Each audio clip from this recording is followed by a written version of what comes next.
What is going on, everybody? Thank you for joining us on this evening on a special edition of the Screen Talk Live YouTube channel. So, this is pretty exciting. We got our first after hours show. Vibe's a lot different. Calmed our lights, got the little blue, got the nice after hours neon going. I'm joined today by my co-host, who is equally as chill tonight, Lucas Farney. Lucas, you're currently Shane Wallace for a moment, but tell us how you're doing. Shane. Tell us how you're doing while I correct that. I'm doing pretty good. I'm chilling out, man. It's been a long day, but I'm glad to be here. Feel like we're doing NPR radio. Yeah, it should be a lot of fun. I'm super excited. We actually have a lot to talk about today, guys. So let's just jump right into it. If you're new around here, guys, don't forget to hit that subscribe button and that notification bell so you can have your movie news when you need it and where you need it. Our first main topic today, guys, is going to be our thoughts on the Creed 3 trailer. We were just talking about the sexy posters that dropped just the other day. So this is a very fitting topic, right, for the after hours, right? Because sexy chocolate, we got to see Michael B. Jordan and King the Conqueror. King the boxer. Two beautiful, gorgeous men beating the hell out of each other in what seemed to me to be a pretty badass little trailer. I mean, to be honest, I didn't really have any expectations for it. I just thought, I like these dudes, so let's watch it. And it gave me a lot more deeper kind of feel than I expected, right? I guess I expected just more of that two dudes beating each other up thing, but instead we get this kind of childhood backstory of a crime that was committed with the two of them, and it led Jonathan Majors character to go to prison for 18 years, and now he's out, and it hit me with a lot of emotion. I thought it was really well made. Michael B. Jordan's directing it. That's so amazing. It looks great, man. I'm super happy for Michael B. Jordan. I'm honestly, all this trailer did for me was exactly what the posters did times a million, guys, which was make me be so excited for King the Conqueror. Yeah. I mean, Jonathan Majors is an amazing actor, and he's huge now, man. So it shows you that he has real dedication to a role. He's gonna put the work in, and again, just his performance. I love Michael B. Jordan to death. Hardly ever do you see an actor in the same frame with Michael B. Jordan that you're like, damn, he's out acting Michael B. Jordan, by a long shot. But I felt that way a lot in this trailer. I felt the presence of how great of an actor Jonathan Majors truly is. And honestly, I don't have a lot to go by. I think I've seen him in, he was in the Western movie that Seal's son directed. I can't remember the name of it, but Loki. it was good. And then, of course, I seen him in Loki. Again, just had little bits of him. So he's in that TV show, too, about...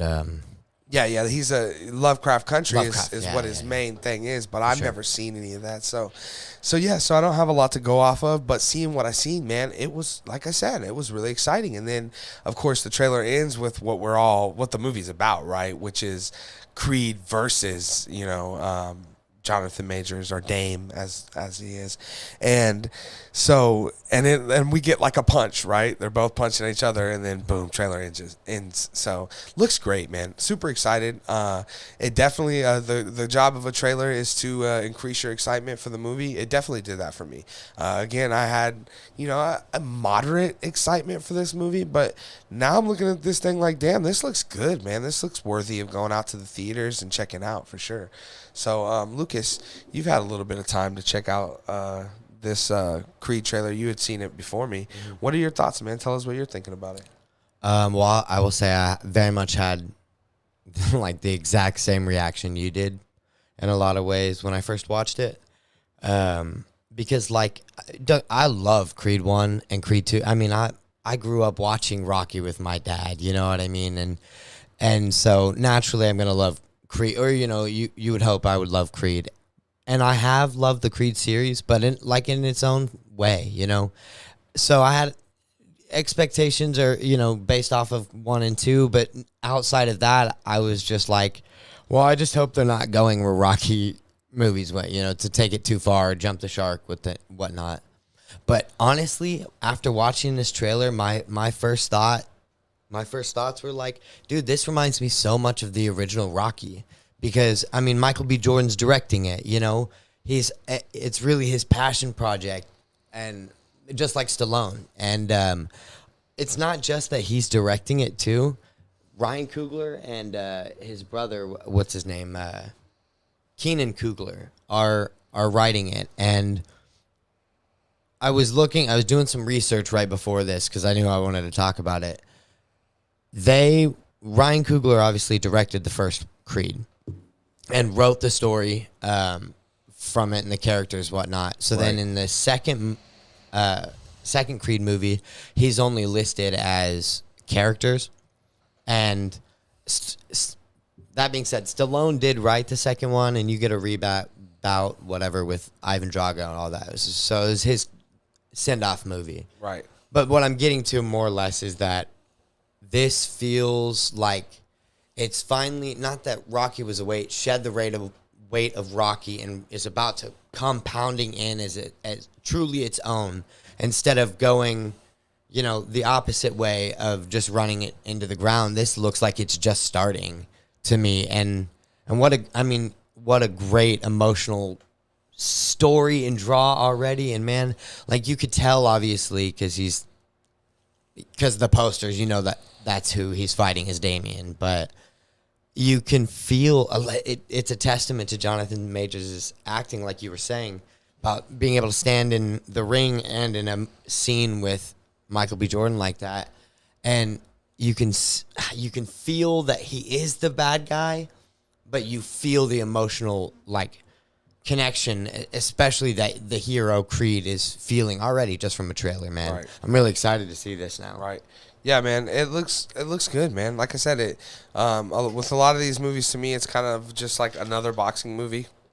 But this one looked like it had heart and had a story to tell beyond, again, two dudes just hitting on each other. So super excited and can't wait to see it, guys. Well, if you don't mind, I just had one other thing I wanted to say about it. Yeah, for sure. Go ahead, man. With the Cooglers coming back into it, I mean, look at every movie Ryan Coogler has ever done. Black Panther, what's the... Fruitville Station. Fruitville Station, yeah. They're all very poignant. They're all very much, related to issues in society now. And like, that's what I love about this, is it is Rocky, but it's a black man now. Right. And I think you're going to see a lot of that in that. I mean, he's been in jail, obviously, for 18 years, and yeah, I'm just really excited because I think Ryan Coogler always has a way of just definitely doing, you know what I mean? Yeah, really sure. Artistically and for sure in such a palatable way. And I Michael love B. Ryan Jordan Coogler. Making his directorial debut is exciting. Yeah, it's all right. exciting. I mean, it was the producers that came to Michael B. Jordan and was like, "Hey, man, maybe you give this a go." So I mean, they have faith in him. He's been on a lot of good movie sets and been in a lot of good films, as we all know. So he's an easy guy to trust to helm the director's chair for it. So super excited. Can't wait to see it. Guys, let us know down in the comments section below, how sexy do you think all these people are in this movie? Because it's just sexy after sexy, and this is late night. This is after hours, where we talk about all things sexy and drugs and alcohol. Can conquer me anytime. Venereal diseases and more stuff like that. Anyways, we're going to move on. We're moving on to our second main topic today. And our second main topic today is this. Black Adam's negative reviews. Guys, what the hell is going on? We were just talking about on the channel the other day. In fact, one of our biggest videos on the channel so far was Black Adam's reactions, early reactions that were coming in, right? And all the reactions were like great, right? Yeah, this is great. Love this movie. The Rock's killing it. It's electrifying. It's all these things. And currently, Lucas, I'll have you look it up, and you can correct me if I'm wrong, if it's changed. But last time I checked, it was currently sitting at a 54% on the old. I just had it pulled up. On the old Rotten Tomatoes. So that's not very great, guys. I mean, look, in the grand scope of things, that means a little over half of the people that see this movie are enjoying it, which to me, as someone who has produced movies and been in movies and stuff like that, that's great. If you could get half the people to watch your movie to enjoy your movie, you're doing a pretty decent job. But it is very unexpected after hearing all these great reviews, right? Did you look it up? 55. It went up 55. One. It was definitely 54. It's gone up a point. And when I had first checked it out, like, this is, again, the after hours show, but because I was in Kansas City and I got home late. But if I would have done the show this morning when I had checked it out, it was at like 42. Yeah. So it's climbing up a little bit. I think it'll finish around the high 50s, around the 58, 59, maybe even 60. It could creep into that. But I'm going to see Black Adam. We're going to see Black Adam, right? Tomorrow at 3 o'clock in the afternoon. We're going to do a show, a normal Screen Talk Live show before that. Then we're going to check out Black Adam, and then we're going to come back later on in the evening, hopefully after everyone has got a chance to go out and check it out themselves. And then we can come back here and we can talk about it in an open, spoilery way and talk about whether we loved or hated it and all those kind of things. So I'll have my own opinion on it tomorrow. So make sure you guys stay tuned for that. But as of right now, it's looking like it's very mixed. It's a mixed bag of things. Again, 54%, Lucas, you're hearing these things. We were super excited. I still have a lot of excitement for it. But this is kind of deterring me a little bit. How's it making you feel, man? I don't know. I mean, you remember when Man of Steel came out? Like, there's kind of a track record of DC movies for the right reason or for not, whatever, that kind of bomb immediately that they start to come out like this. I remember Man of Steel being like that and Batman vs Superman for sure. And I love both those movies. So I'm going to give it a chance no matter what. It's too late. We already got our tickets. So, but it does dishearten me a little bit because, because like you said, we were talking about this. Man, I was really hyped for this movie the other day when we were talking about it. And still am. It's not taking, I try not to. Yeah, whatever. I get it. I go in fresh, but it's hard though, right? It is.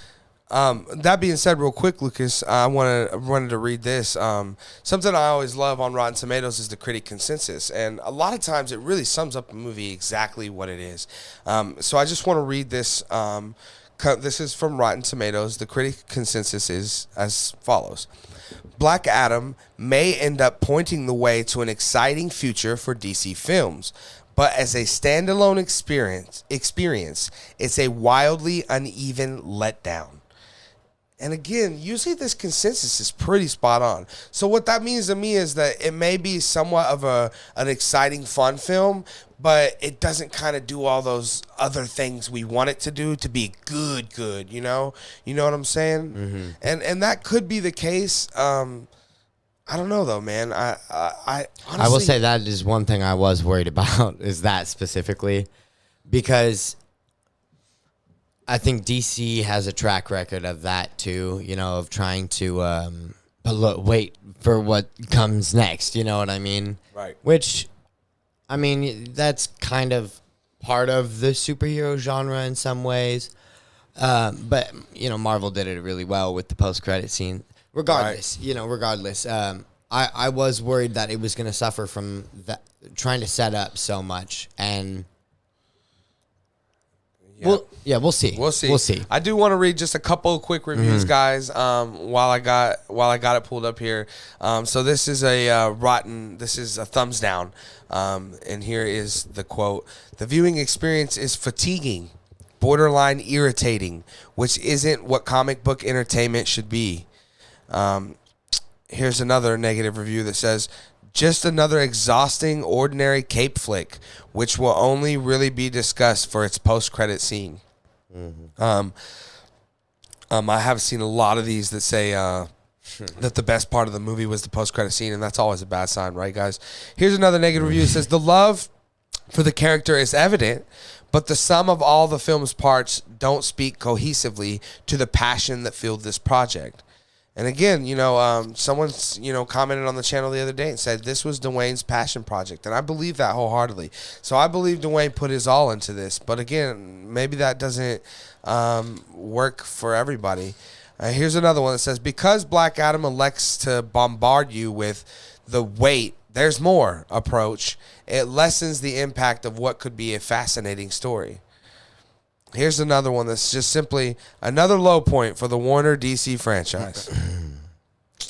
So, that being said, I will read a couple of great positive reviews. Here's one that says, "Lightning doesn't strike twice for DC, but this action-packed storm is still worth a watch." So, even the views that are thumbs up or reviews that are thumbs up are kind of like, it's worth it. Here's another one that says, "This film is for fans who want an action-packed adventure delivered by superheroes." Again, that seems kind of basic to me. Another one says, "Black Adam is an entertaining night out at the movies. It's just not built to do much else than pass the time." Again, this is a thumbs up review, guys. I'm going to be honest with you, man. In a world that it's easy to be forgiving, I think, for some of these things. I think a lot of these even positive reviews would maybe be thumbs downs. So this could be sitting at a lot lower than it is if some of these people that were riding the fence didn't choose to give the movie the benefit of the doubt.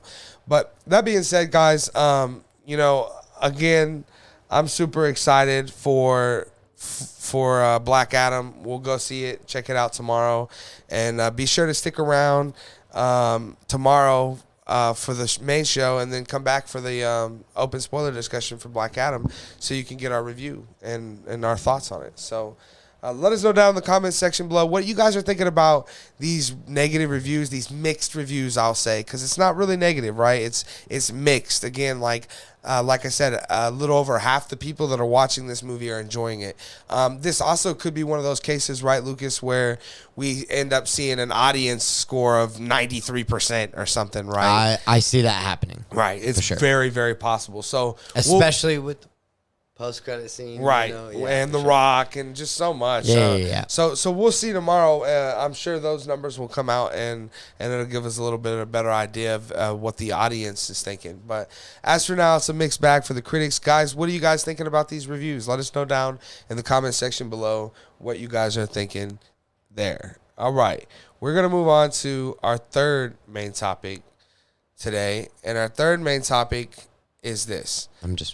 Man of Steel 2, which we talked about, a couple of weeks ago on the show, because Dwayne "The Rock" Johnson, we found out, had basically kicked down Warner Brothers' doors and said, "This is what's happening."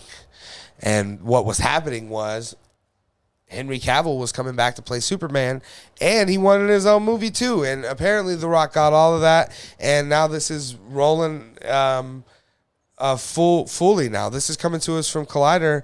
You see the headline here: Man of Steel 2 is reportedly in development with Henry Cavill after almost 10 years, guys. It is 10 years, isn't it? Wasn't it 2012? It was 2013. Oh, so yeah, it will be 10 years. I mean, it'll be over 10 years when the movie comes out, right? By 12, 13 years, probably, yeah. Yeah, so good thing Henry Cavill is actually Superman, because Right. doesn't age. Yeah. So where they're at in the development process, guys, is it they're looking for a writer right now. So again, this is very early on. This is a Superman movie with Henry Cavill, so this is probably going to happen. You can take that to the bank. But again, this is very early on. They don't even have a script. They're looking for a writer to get a script written. But this is for me, this is exciting news. I still think Man of Steel is one of the most underrated comic book movies of all time. I think it doesn't get enough credit. I think Superman, as we all know, and most of us can agree, is the penultimate, hero and comic book character. And Superman. Yeah. And so to not have him for over a decade feels freaking crazy, man. It feels really crazy. Even if you weren't going to have Cavill back, maybe you should have did somebody else in that time, whatever.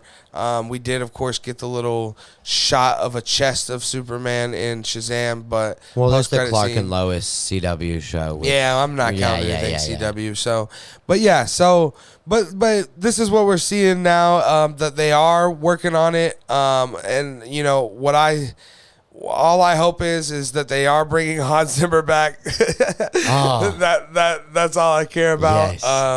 Hans Zimmer's score was one of the best parts about that movie. So that would be awesome if they're gonna bring Cavill back. Why not? And maybe we somehow see Black Adam in this movie, or maybe this Superman movie is kind of like Batman versus Superman, only Black Adam versus Superman. Right, only where that movie was Batman's movie. Maybe this is Superman versus Black Adam, but it's actually Superman's movie. That would maybe be cool, but I'm going to be honest, I would probably rather just give me I haven't had Superman in so long, I don't want to convolute everything up and get too much shit thrown in there. Just give me Henry Cavill as Superman. I don't care if he's saving cats out of trees. I just want more Henry Cavill as Superman. So as long as I'm getting that, I'm okay. So, Lucas, you're hearing about this. Again, we talked about it a little bit last week. We knew that this was, gonna happen eventually, but now we're hearing reports that they're on the lookout for a writer. It's actually in development. This is happening. What are your thoughts? Yeah, dude, I'm so excited. Are you? Superman, and I think I said this before, it is and always will be probably my favorite comic book character of all time. I mean, it just holds such a close place to my heart. You know what I mean? I grew up in Kansas, so obviously I can relate to where he grew up. Yeah, but more like in Metropolis. Yeah, and my dad's Pa Kent or whatever. Why did you say that name? No, but Man of Steel specifically is such a dude. I would put it up there as probably top 3 of my favorite comic book movies of all time, man. I've always from the first time I watched it in theaters, dude, I was like, this is it. And even Batman vs Superman, especially the director's the Ultimate Edition or whatever. I just love Henry Cavill as Superman, and I feel like we got teased a little bit with it back in March of last year when we got somewhat extra footage, from the Snyder Cut. And man, I've known it in my gut that this was coming, but it feels so good to know that it is. I agree with you though. I think that if they're gonna do a Black Adam versus Superman movie, it would have to be Superman's movie, which is why I don't want them to do it, at least not for Man of Steel. Because I kind of want to just have a Superman movie again. Have him fight Brainiac or have him fight, have a Lex Luthor or... He's fighting crime, man. Superman does that too. Mm-hmm. He does. Saves cats out of trees. Whatever. But I don't know. I feel like it's been a long time, obviously, since we've had some... we got Zod. And I guess we did get Doomsday. But, I want... Even Lex Luthor, just a Lex versus Superman movie, I think would be great because it'd be pretty grounded. It was always just like a plane would start to crash and he'd go up, lift it, grab it and just fly it down. I always thought as a kid, I remember thinking how amazing this is that this man, Superman, because I always did see fighting in comics and stuff like that, and battles and stuff. But I never seen that as much as of like just normal everyday heroism, right? As much as I did with Superman. Superman gave me that, again, you don't see Hulk saving cats out of trees, or Wolverine saving cats, or even a bus full of people, or not that they wouldn't, they would, right? But they're not out looking for that kind of stuff, where they're also not Superman, right, and that's what I think. Well, and that's comes back to with great power comes great responsibility. If you've got the greatest power, power is you've got the greatest responsibilities. Exactly. Yeah. And I think that it will be exciting if we can get the best of both worlds. If we can get a Superman that is saving a plane, but also is taking down Lex Luthor or something. And we want to see it, right? We want Man of Steel too. Well, and we do. I've been begging for it, man. But I do want to see that. I do want to see him fighting Lex Luthor. But I think my favorite thing about Superman has always been, and I think this is what makes him the greatest hero, is his humanity, even though he is not a human. I want that, man. I want Diane Lane back as Martha Kent. And, I mean, it's too late, for old Pa Kent. Shut up. But, no, but I do, man. Their relationship is that obviously is so special to me, but to everybody, right? And so I want that, man. I just want a Superman movie, Right, for sure, man. Yeah, so this is exciting to hear, guys, right? I mean, you're hearing this too, man. Let us know down in the comment section below what you guys are thinking about. Again, we talked about it last week, but now it's here. They're looking for a writer. What do you guys think? Maybe you guys have some opinions on some writers that they should be looking at. That would be cool too. I'm interested and open to hearing some ideas who you think should write Man of Steel 2. Of course, I think it should be Seth Rogen, but it could be whoever. Wait. But you just reminded me of a point, though. You said if they're going to bring back Henry Cavill, why didn't they bring back Hans Zimmer? Well, if they're going to bring back Henry Cavill, can we bring back Zack Snyder for it? Yeah, I don't think that's ever going to happen, but I guess crazier things have happened. Like The Rock busting down Warner Brothers' door with Henry Cavill. Do you know what you have? Yeah, right. Henry Cavill's about to do the same. Do you guys know what you've lost? I guess it could be possible, but I doubt that very seriously. But yeah, guys, let us know down in the comment section below what you guys are thinking about this whole Henry Cavill thing. We're going to move on to our next main topic. And our next main topic is our fourth main topic today, which is this. So, you guys, of course, know how much I love the Hulk here. And I'm scrolling around the other day, trying to figure out, or this afternoon, actually, trying to figure out what we're going to talk about for the show. And I come across this article from comingsoon.net. And they, as you can see on the headline here, have said that Marvel was considering bringing back Edward Norton in the She-Hulk finale. Now, before we get too far into this, I do want to just read the actual quote so we know kind of what we were talking about here. And here's the quote from the director himself. It says, quote, "There was a lot of talk about the fact that the last time that they were together, meaning Hulk and Abomination. Together, a different actor was playing the Hulk. And Mark Ruffalo made quite a few jokes about that on set. I'm literally a different person. We did entertain the idea of swapping Mark out for Edward Norton, but that did not come to pass. So, keep in mind, this is, a simple little statement. It seems like, again, that it is about what he says, which is, they thought about it, right? The idea was, thrown around because basically Mark Ruffalo kept poking so much fun at it that they thought, maybe we do that. That would kind of be funny.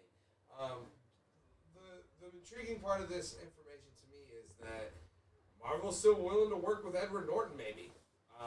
They're willing to maybe bring him back. I mean, they at least thought about it. There wasn't an immediate, nah, that's not a possibility. We can't or would never do that, So that's interesting to me. Pretty exciting. We have the whole multiverse right now, so the world's open, right, Lucas? So we could totally get an Edward Norton Hulk movie, or we could finally get that Hulk versus Spider-Verse movie that I want, where we get all the Hulks. We get Eric Bana, we get Edward Norton, we get Mark Ruffalo, Lou Ferrigno. we get them Let's all. go. And Tatiana Maslany is in it. Come on, give me that. For sure. And we, of course, now we have, Harrison Ford as Red Hulk. I mean, That seems more and more. All right, we got a different topic. Yep. Sure. Yeah. So that's exciting and pretty, like I said, unbelievable. I can't believe that they are willing to work with him and that they're bringing back him. But as we always say, as human beings, time heals all. That was 2008, I believe. That was a long time ago, guys. So there's been a lot of time. Things heal. Things are forgotten even sometimes, and people change, right? And it's very possible that Edward Norton has changed, and the ideas or the views people at Marvel had of Edward Norton has changed because maybe he's changed. So that being said, I mean, again, this to me leaves the door open that in future projects they could be willing to bring him in, and that's exciting to me. I'm super excited about it, and that's why I wanted to talk about it today. Lucas, you're hearing this. What are your thoughts on the idea that Edward Norton could come back to play Hulk, or at least that they thought about it at least in this She-Hulk series finale? Well, first, remind me just real quick the issue, like, because I'm having trouble remember what was the issue on whose front with Edward Norton and Marvel, like why they ended up having to replace him with Mark Ruffalo. Okay, so the reason that there was turbulence between them was, I think, kind of his behavior on set. Was Edward Norton's behavior on set. Just cocky, Maybe a little arrogant. Full of himself, yeah. Maybe some stuff like that. I don't remember exactly what it was. But again, I mean, whatever it was, right?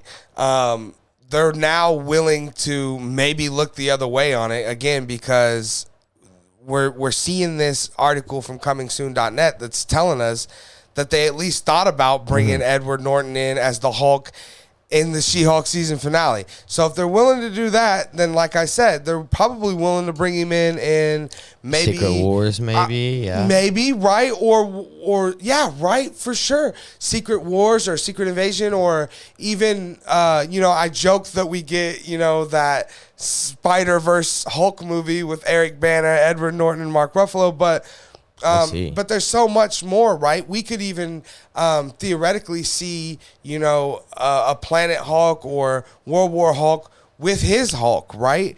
Or even with Eric Bana's Hulk. Or even if, like, we do get a Planet Hulk movie with Mark Ruffalo's Hulk, why? I mean, it's Planet Hulk, you know what I mean? Why wouldn't there be potentially maybe the other two there? I think it's more likely that they would be in Secret Wars or something multiversal, but just like a quick nod, even like the Grandmasters Arena, right, or whatever. How you had Buffalo, what am I thinking? Buffalo Bill, Beta Ray Bill, right. Buffalo Shut Bill. up.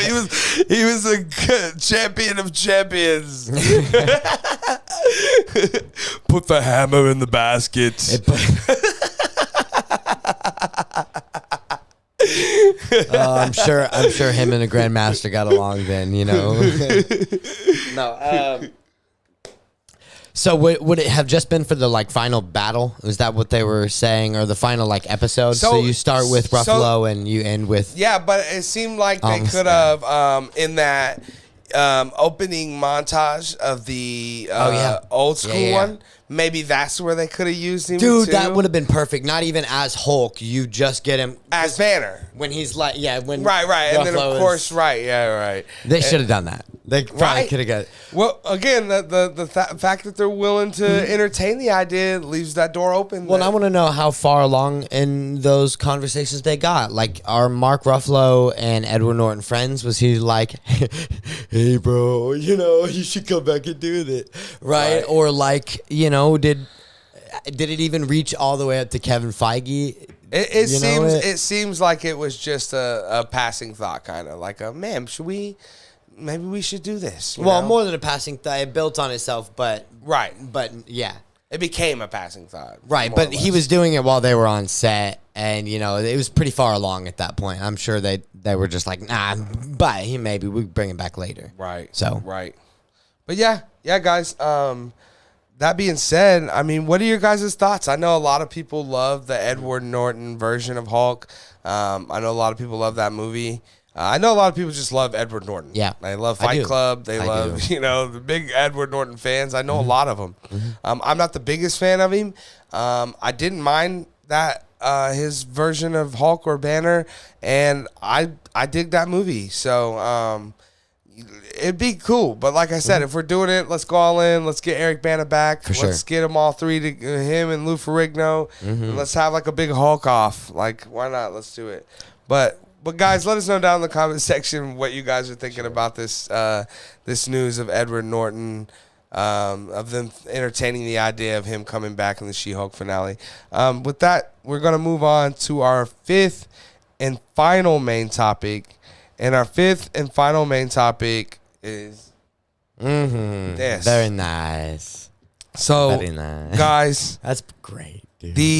The real thing that we're here to talk about is something that we as fans have been talking about and looking for and theorizing about. Ralph the Bunny. Yeah, everything you can think of about Mephisto, right? And it all started in WandaVision. And from, the devil's in the details, Bev, yeah. right? And just on and on and on.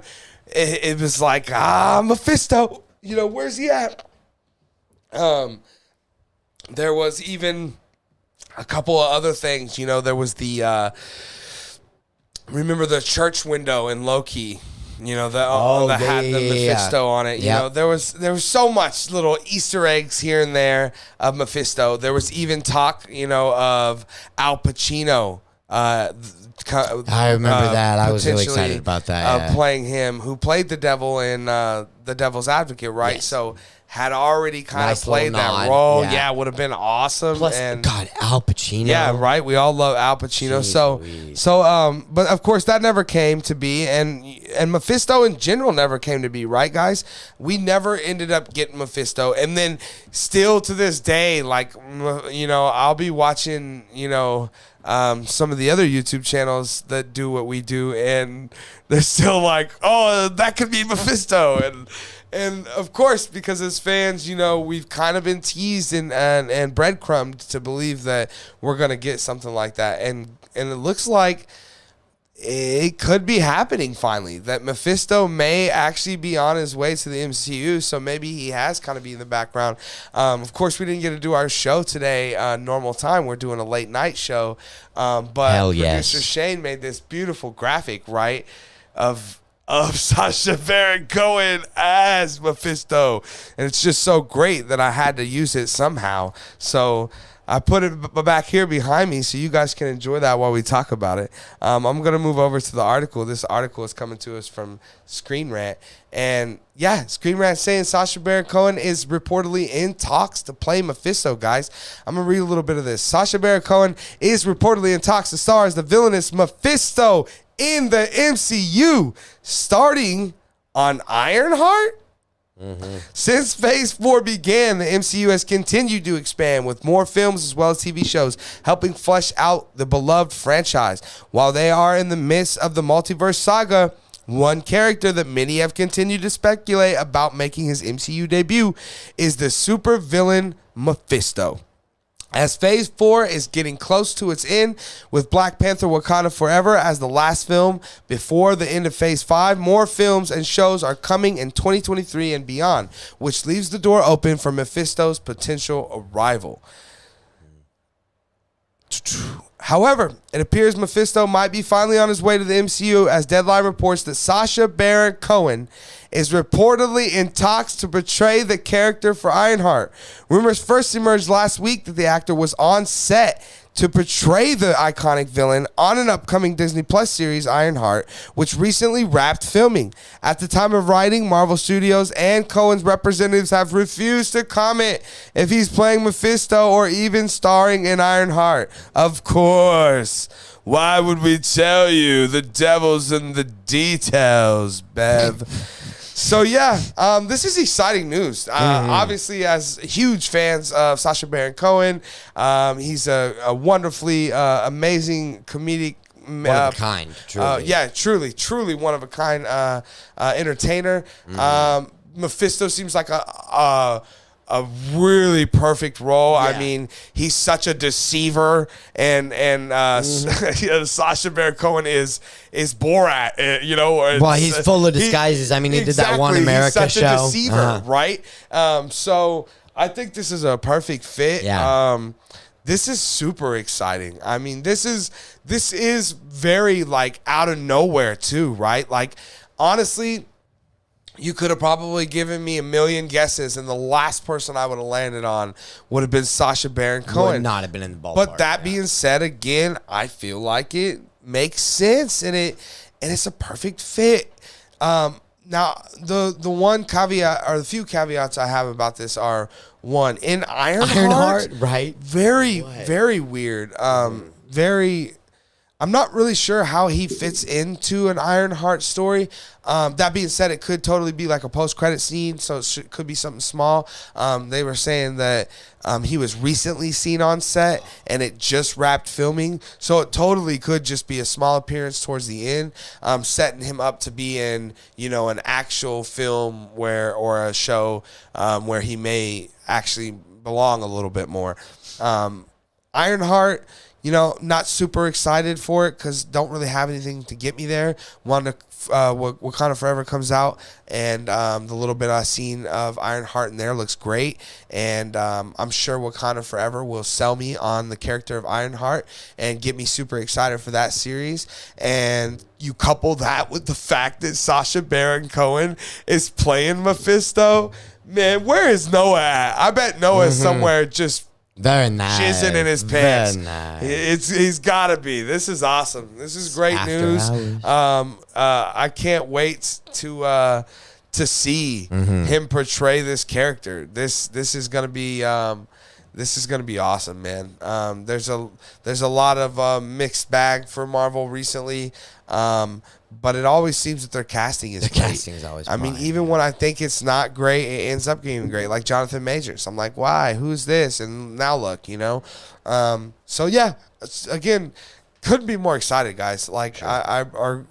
And more happy and glad that Sasha Baron Cohen was willing to do such a thing, if these rumors are true. So, and let's keep that in mind, that these are, for the time being, they are just rumors. But yeah, that being said, Lucas, you've had some time to stare Sasha Baron Cohen Mephisto in his eyes, and I'm sure that it's making you feel a certain type of way here on this After Hours episode. So tell us, how is it making you feel? Very nice. You made a great point there about, like, I think Marvel, with the Edward Norton and with this is a great example of it. Like, Marvel's reached a height, a level where, like, you're going to say no to Marvel? Right. And the greatest thing about Marvel is that, like, if they come to you and they're like, we want you to be involved in this, you want to play this? If that's not the one you want to play, just be like, no. But I have always wanted to play Wolverine. Always have, Marvel, if you're listening. No, I know. But Kevin Feige watches this show. Yeah, I bet. Kevin Feige's a robot, don't you know? He's able to watch everything. That's right. Yeah. That's right. No, I am so stoked about this, dude. This, I'm I'm pretty sure I woke up to seeing this morning, you know what I mean? Or saw it pretty early on. And I was so, I mean, hell yeah, dude. You know, it's like you said, he is a great deceiver, a great disguiser. My only thought was Ironheart? Right. What? But now I'm thinking about it more. Who's the main bad guy, or at least the bad guy that we know of right now? The Hood, right? Oh, yeah. The magician. And it was, I think, rumored too that Agatha might be involved to some degree, just that he's being trained by her or had been trained by her, right, in the arts. And so then you get that connection there back to WandaVision, where they first started to pop in. And, you know, I know we didn't end up, obviously, we still haven't gotten Mephisto, but I don't think, I mean, they were coy about it. They're like, nah, we never heard of Mephisto. But there's so many things in WandaVision specifically, but throughout, like you said, the Loki stained glass, and specifically it's the bunny for me, because I remember that they said there was a cut where, where the bunny, Roger, what was his name? Was, I can't remember. Something stupid. Right, it was her husband. It ended up being her husband's Ralph? name. Ralph. Yeah, Ralph. I think that was it. Right. Yes, because then Ralph Boner. Yes. Yes. And you only get that after hours. Right. Boner. I have that on I found that on $1 bills today. Somebody had written that. No, anyway. So I think that could be the connection to it. I think we could see potentially that the chaos magic or whatever kind of magic that Agatha has, maybe that's even what the Hood is doing. Maybe he's trying to come break her out. I don't know what the devil Ironheart has to do with all of this, or why, you know, what the Hood has with her. Maybe he's summoning the devil. Maybe the Hood? Yeah. Well, what I'm saying is maybe he's sent on behalf of the devil to come and get one of his great servants, Agatha. Maybe. My thinking though is that, you know, Black Panther does come out next month. And I know it's a long shot, a hell of a long shot, right? But we know Ironheart's in it. But we know Ironheart's. This is the first time we're going to see it. Mm-hmm. So I'm starting to wonder now. What if? I mean, could we get a post credit scene? It with would Sasha make Baron sense Cohen? to get a post credit scene to set up Ironheart, right? Right. Yeah, for sure. I mean, of one of them at least. Yes, you know, I'm sure we'll get. I'm sure the post credit scene. I'm sure the first one will be Black Panther related, and then the second one will probably, like I said, set up Ironheart in some sort of way, because we haven't really seen anything, and they're going to introduce the character in this, and then they want to tell us, hey, this story is continuing. Somewhat. So they're going to. I would over under 70%. I'd go over that we'd get 100%. an Ironheart post credit scene. Yeah, but what I'm saying is that the timing of this leak, and again with Marvel, you gotta look at like everything, because they are known to, just like Mephisto, deceive you, to send you astray a different way, so you don't focus on what they're doing over there. What if this is not a coincidence? I mean, kind of like with Jonathan Majors as Kang, and then a month later, or whatever, Loki. He's in the finale of Loki, and I know this movie's been coming a long time, but if Ironheart's about to wrap filming, but a post credit scene it wouldn't have been. They did it could be done tonight. Right. I mean, what did Taika Waititi do? The Hercules one, like in like 2 hours, and virtually nobody was. Yeah. Right. So I'm just saying, it seems a little too many pieces there to be coincidental. Over under 70% for sure. I say over 70% that she's in it. That one of the post credit scenes is revolving her. Do we think we're gonna get Sasha Baron Cohen in the post credit scene though? What do you think the likelihood is of that? I would go under 70%. Probably, yeah. But if we're setting up the series and he's like the main villain, then it could be a lot higher. But also, one of those post credit scenes is almost guaranteed Baby T'Challa, right? Mm-hmm. Yeah, for sure. That's probably gonna be the Black Panther where one. we're gonna see Nakia. Nakia. Yeah, we're gonna see Nakia give birth, I bet, in one of those post credit scenes. Well, and what I was gonna say too is that I think whatever the post-credit scene is, it is going to be the final tribute to Chadwick Boseman, and I think that's a great way to do that. Yeah, for sure. In so many ways, it's the passing on of the legacy. Passing it on to a new character. Right, Yeah, for sure. And dude, I'm super stoked for Wakanda Forever. I can't. God, I'm so ready. I mean, there's no doubt in my mind that that's going to be a good movie. It's not like how I feel with Black Adam or anything else, where it's like maybe I'm excited, but maybe no. I'm excited, and this is going to be a damn good movie. So I'm super excited for that.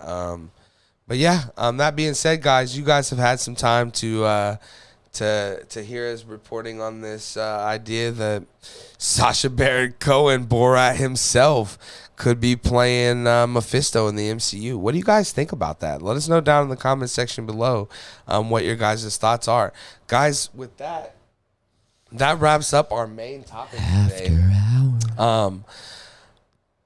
Yeah, it's been a blast. This late night after hours version of the show was fun. It's a lot more chill and sexy, which is just how we wanted it to be. And that's why we started it off with Michael B. Jordan and Jonathan Majors. Some sweet chocolate drink. Yep. Love that chocolate milk. So that being said, we are going to move on to our second part of the show, which is where we go down to the comment section and we take any comments and questions and chats that you guys have been giving us. Because, of course, as always, that's our favorite part of the show. So, Lucas, what do we got? Well, we had a couple people that were pretty excited, I think surprised that we were coming. I think we were surprised, too, in some ways. But we love doing this. And no matter how long of a day, because I know it's been a long day for you, too. Me as well. But I'm so happy that we got to do this. And I can't wait to do it again tomorrow. So, sure. So the first question we got is still about Mephisto. Lance Sanders says, why would they bring in Mephisto now and Ironheart, no less, should have done it in WandaVision, LOL. Well, we talked a little bit about that, that more than anything, what stunned us about this information, that, when he does make his appearance, they said it would be an Ironheart. That feels strange. I feel like there's something there that we just don't know yet, and as we go a little bit further, we'll have some more information, and it may start to open our eyes where we start to realize, oh, that's why.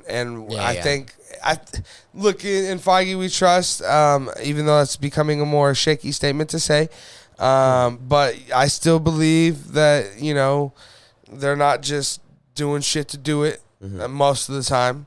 So I think that introducing him in WandaVision probably made more sense. I think introducing him in Agatha, House of the Coven makes more sense. But again, we don't really know the logistics of how all these things tie in and what's really going on. He is the devil himself, pretty much. So he's kind of involved in everything all the time, right? Too. It wouldn't surprise me if Riri wants to, make a deal or something. That's what I was going to say. What if we saw that in Black Panther, man? Right, and we totally could see something like that. So I believe they'll make it all make sense. But yeah, you're probably right, Lance Sander. It probably would have made more sense to give us this in WandaVision. What do you think, Lucas? Well, like you said, in Feige we trust, and I think what's been a key part of Marvel and Feige's success is that they're not just doing stuff to do stuff, but a lot of times they do stuff to do stuff within their movies where they just drop a little Easter eggs, is what they are. And I agree with you. I mean, dude, we were so like, somebody should have come and taken bets from us because we were all gung-ho. Right. Mephisto is going to be in this or I'm walking out, Well, it wasn't just us, man. It's the whole world, pretty much. Internet, yeah. Right. I mean, everyone watching that show was thoroughly convinced. And we were paying attention to the details because we were trying to find the devil there. I think it would be silly if we found out that he was there and he wasn't involved in that. I think it would still make sense that he was like trying to influence it. Like he had something to do Well, with WandaVision. Right, well, and that's what I'm saying is I think a perfect Easter egg or an unanswered question that they had was the rabbit, you know what I Right. mean?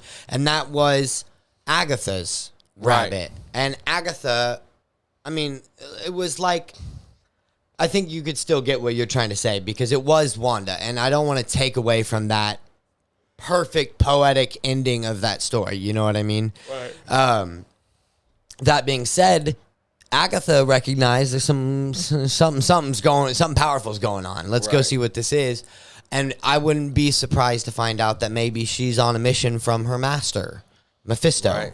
You know? And I think again you could use that to tie in the Hood, you know, being running around trying to whatever. Right. Collect for sure. collect Riri's due and get Agatha back. Who knows? Yeah, for sure. I think they should have had it. I could see it, man. I could see them finding a way to make it work and it fitting seamlessly. So, and I trust that they're gonna figure it out. So, what else do we got, Lucas? Questions wise?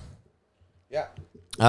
We have, let's see, Borat is playing Mephisto. That's terrifying. Yeah, it's pretty scary news, right? And Stander again. That's all we. It's a. It's gonna be one hell of a performance. That's all I'm gonna say. It's gonna be probably the best performance Sasha Baron Cohen's ever brought to the table. Don't you think? Oh, I agree. And like dude, it's gonna be perfect because his style of comedy. But then you put it in this dark. I mean, you put him. He's the devil himself, right? And with this overtone. But he can of be that. comedic, right? Because he is the devil. Oh, you that's what's terrifying about Right. it, and that's why it's gonna be so good. Yeah. Right, for sure. What else do we got? Well, I skipped one. I kind of wanted to point out because I agreed with him. Lance Stander again said, "I just want to see The Rock slaughtering dudes with superpowers, so I'll enjoy it regardless. I'm gonna try to." Yeah, that's true to an extent. You know, I did remember seeing one review that said, if you liked Batman vs Superman or if you liked Kong vs Godzilla, then you're gonna love Black Adam. Cool. And you know, I didn't love Batman vs Superman. I didn't hate it, but I loved Kong vs Godzilla. So who knows? I'll probably love this movie. I hope I do. 55% of the people that go in come out loving it. So hopefully I'm in that 55% because I'm going to see it tomorrow at 3 p.m., right? Yes. So, yeah, what do you and you said you agree, right? That you just want to see Rock slaughtering dudes. I do. Right? Yeah, I do. For sure. And I did love Batman vs Superman, especially the Ultimate Cut. And I did love Godzilla vs Kong. Yeah. Was that the Ultimate that they did R-rated? Mm-hmm. Yeah. That was better. Yeah, a lot better. Yeah. So that, you want to go to the last question? I think it ties in nicely to it. So Low Kyoto Sales says, what happens if Black Adam bombs at the box office? Man, honestly, a lot of bad things, man. Like a lot of bad things. Like first of all, it doesn't bode well for DC and the things that they have moving forward. It doesn't look good for The Rock, considering that he drug Henry Cavill into Warner Brothers' office and said, this is happening and you're making a movie with him. And as we just reported on a little bit ago, they're doing that now. So for this to bomb and for all of those things to be in play, not to mention he's going to be meeting up with Shazam at some point, as we know, that would be terrible, first and foremost, for the DCEU. Secondly, it would be really bad for Dwayne The Rock Johnson. As we talk about often, you know, there's only a couple what I would call true movie stars left, and Dwayne The Rock Johnson is one of those two, Ryan Reynolds being the other. So it would definitely affect his career. That being said, we've seen Ryan Reynolds, have a lot of twice. Yeah, have a lot of success and failures, and still continue to be Ryan Reynolds.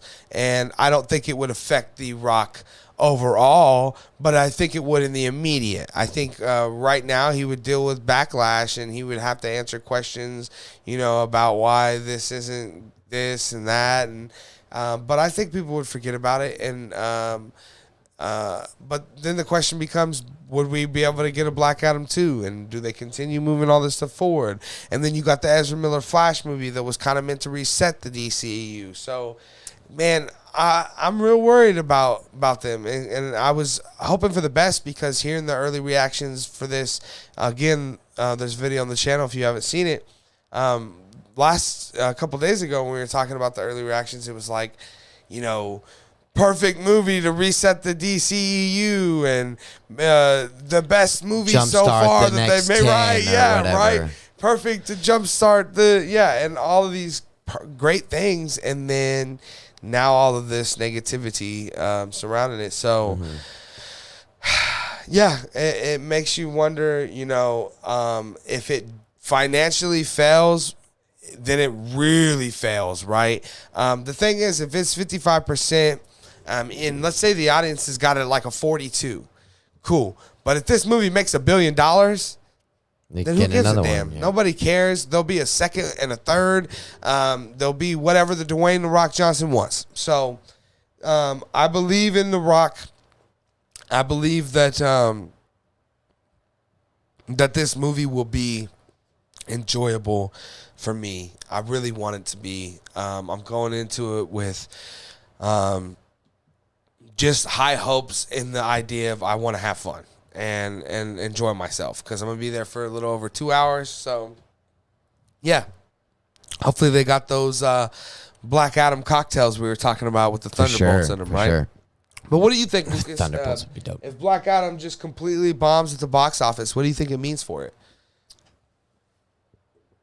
I don't know. I think you made a lot of solid points for sure. I think in the short term, for The Rock at least, he's going to be a rough couple of weeks on a press tour. We might get another meme from a DC press tour like the Ben Affleck one where he's like, we might get that from The Rock. But it is The Rock, and he is absolutely probably the pinnacle almost of the last movie star left. But every movie star ever has had a handful of bad movies, even sometimes if they've been in them long enough. But people love The Rock, man, and I think more probably so than a lot of other actors. People are willing to forgive The Rock. Just like Ryan Reynolds, right? For sure. And that being said, though, I guess long term for DC, it makes me nervous, because we were just talking about being all hyped for Man of Steel 2 now, and if they do that and then it gets pulled underneath me again, I'm just gonna just give up on the DC. Yeah, I'm just gonna But we'll just pray for more Batman Matt Reeves movies, right? I mean, that's even the only thing. Even though it's not in the DC. Well, and the Joker 2, yeah. Yeah. I'm still very mixed on the idea of a musical version of the Joker, but man, we'll see. For that, man. Yeah, we'll see. Well, it's just because it's Lady Gaga, but Yeah, I still think that's probably a movie that just doesn't need a sequel either. So, but the Batman, I mean, I could watch 5 of those, or a 32 episode series, whatever you want to do, Matt Reeves. 32 we're here for it, sure, and we're here after hours for it. After hours, yeah, after hours. I'm gonna get a button that I can press over there, and like a sexy chick's just voices go, after hours. Late nights. You don't want to get the Screen Talk one? Live. We're going to get a couple strippers back here behind me. Just. Anyways, I think that's it for the questions, guys. Again, this has been real fun. It's late. I'm tired. Yeah. It's past midnight where we are, and And this has been a blast, though. I've had a lot of fun. We will be back here again tomorrow around noon, and then around noon or 1, and then we'll be off to see Black Adam at 3, and then we will be back here around 9, 10, 11, whenever the movies are letting all out and most of you guys are getting back and getting home and jumping on. And then we'll have as a Black Adam open spoiler discussion that I believe Lucas is going to come back and join me for. So, and then we'll be talking about more Black Adam stuff, and you guys can get our reviews out and our thoughts on them. I will also do like a quick out of the theater review, so that way you guys have something to sit on while we're waiting for everyone to get out of the theaters to start the post show. So I won't go into too much during that review, but I will just give you my quick thoughts and rundown. If I enjoyed it or not, hopefully I do. Again, high hopes for it, and love Dwayne The Rock Johnson. Think Black Adam's a great character, and I mean, I feel like everything is just like lined up. I mean, it's like someone's just lobbing him a lob. You know, you just gotta finish. So, so hopefully he does, and yeah, I can't wait. So make sure you guys stick around. Show up tomorrow. And go out and see Black Adam so we can talk about it. We probably should wait until after the weekend to do a post show until more people have gone to see it, because on Thursday night, not a lot of people have gone out and seen it. Sure. But yeah, so we'll see. Maybe we do another one. Maybe we do something else. But for now, that's the plan. That's what we're going to stick to. Also, moving forward, guys, we're probably going to be doing the show at the evening time more, closer to 5 p.m. But maybe maybe every once in a while we pop out some, turn on the neons and pop up a after hours show, because again, it's been fun, and the vibe is definitely different. The atmosphere is really different in the studio. The lights are a lot lower. You got the blue light on us, and got the candle back there lit. So yeah, everything's a lot more vibey. So I dig that, but I know a lot of people are probably in bed sleeping, so not the greatest time for your movie news. So we'll be back tomorrow, like I said, around noon or 1. And then moving forward, hopefully we can stick to a schedule of 5 p.m. Eastern time. So, guys, it's been a real fun night, a lot of fun. Lucas, I really appreciate you being here and co-hosting. Thanks for having me, man. Of course. Yeah, for sure. Guys, don't forget, hit that subscribe, notification bell, and the thumbs up. You guys are always watching. You know, I just seen we had like 7, 8 viewers at one point. Hit the thumbs up button, guys. Let's do it. Let's get the algorithm on track here to know that people love this show, especially after hours. I thought about doing it like SpongeBob, Screen Talk Live at night. You ever watch Phineas and Ferb? No Phineas and Ferb. I was a full-blown grown man by the time that you were not. That hit. I was too. Probably in high school. Phineas and Ferb came out like 2012, probably. I graduated college that year, so. But anyways, I'm not sure when it came out. Anyways, guys, again, we're gonna get out of here. It's been a lot of fun. We will see you guys back here tomorrow on the normal Screen Talk Live YouTube show.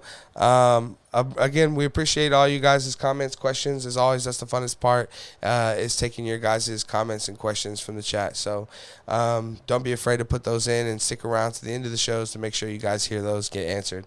Guys, we're going to end it here. Again, it's been a lot of fun. We appreciate you guys being here. We will see you guys tomorrow.